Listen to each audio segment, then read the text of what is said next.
today's activity, we're going to create a Christmas calendar that we could save as our lock screen on our iPad. The main app we're going to use today is Numbers, but as we're going to be adding some images, you could create these first in Keynote or perhaps Sketches School. Before we start a calendar, I'm going to open up Keynote and show you some images that I have created. So here we have some items that I might want to have in my calendar. I've just created a slide on Keynote, put in some text and used emojis or the Keynote shapes to add a little bit of illustration. You can be as detailed and creative as you want, or you can just keep it simple to just a bit of colourful text. It's entirely up to you. When you're done, click on the drop down arrow and export. Remember to export them as images. Go back to image options and then press export.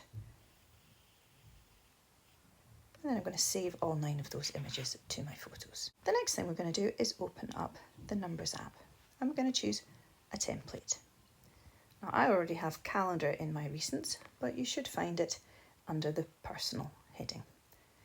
The default setting is for September, but obviously we're going to change that to December. We're going to keep it as 2024, but if you wanted to do this and adapt what you do this time for a future year, you can use the ups and down arrows and it will automatically change so the dates are correct for the days of the week. I don't actually want these little calendar tabs for November and January, so I'm going to tap on them and delete them, but you can keep them if you want. Now we're going to play around with how our calendar looks. Numbers can be zoomed in and out using your finger and thumb if you can't see it all on the screen, or if you want to zoom in. The actual calendar tab part is just a simple table, so if you tap on it you can see the column and row headers.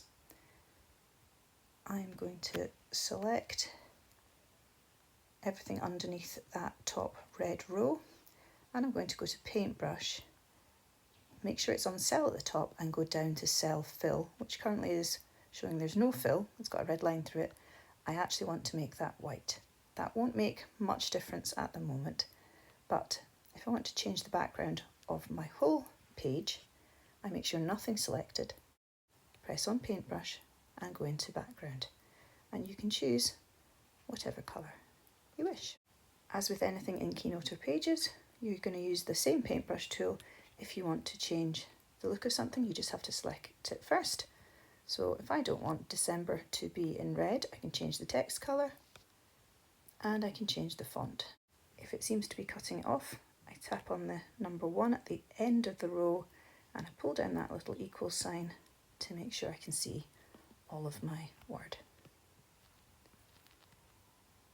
I can also change the font of my whole table in the same way. Select the table, select the font, and change it to what I want it to be. Now you could just click in a cell and type something in. For example, here in the Scottish Borders, Monday the 2nd of December is a holiday, so I could just do that. I want to fill my cell with something a little bit more creative. I'm going to select the cell, make sure it's got the blue handles around it, tap on Paintbrush, make sure it says cell at the top, go down to cell fill, which I did change to white, but I'm now going to change to an image. Click on the green writing that says change image and choose a photo. It then pops in the photo where you want it to be. So if you thought in advance about all the items you want to put in, you should already have them in your photos, and you can just do the same thing again, repeat the process, find the item and pop it in. I can also add images and designs elsewhere on my background, so I can use the shapes. If I want a Christmas tree, I can pop that in and I can change the colour, etc. Or I can add in an image again from my photos, and I could put something like that along the top as a sort of header if I wanted to, or I could be very clever and I could select all of these dates that aren't actually in December, click on cell actions and merge those cells together. Then I'm going to repeat my paintbrush and cell fill action. Again, go to image, change the image and choose that same photo. You have to have a long thin one for this, or you could just put the same one in each box individually like we were for the other items, and we could block off the days.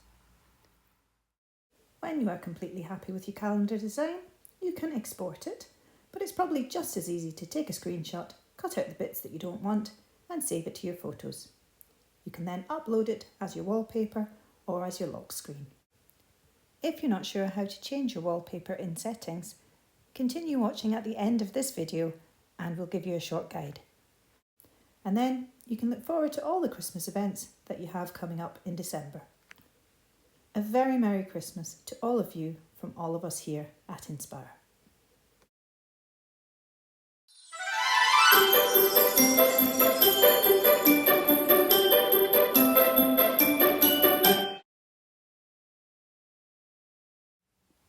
In Settings, click on Wallpaper and click on Add New Wallpaper. Go to Photos, select all your photos and make sure you've got the one you want. If your date and time aren't showing up well or you want to change the style of them, you can do so, and you can change the size a little bit. Also, you can change the colour and find one that's going to work for you. And if you're happy, you can just press Add.